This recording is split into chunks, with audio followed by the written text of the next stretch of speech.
So in this example, we're going to create a couple of buttons that will automatically sort ascending and descending a named range.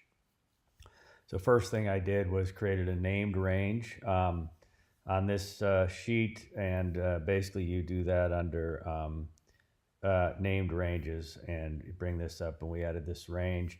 I'd selected this range that I wanted to sort by column E. So once you've got that named range, I actually then used the new feature of the macro and recorded a macro simply by selecting the range, coming up here to data, sort range, sorted on column E, and went ahead and did that.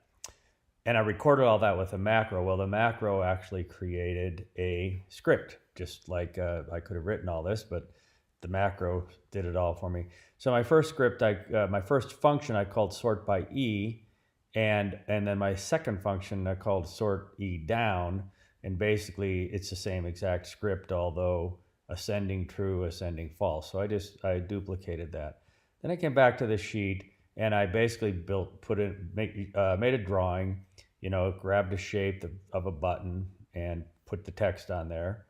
Same thing here, made a shape, and they could be anything you want, really. And then if you click these three dots here, you then assign a script.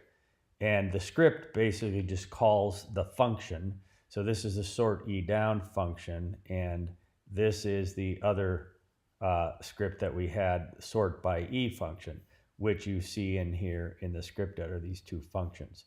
So, and then when you do this the first time, you have to authorize it. So anyway, it works really well. I can sort it ascending.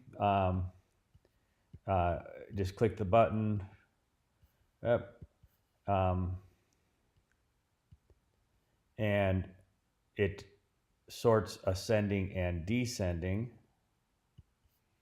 So then when you click the ascending button, it sorts ascending, and you click this descending button, sorts descending.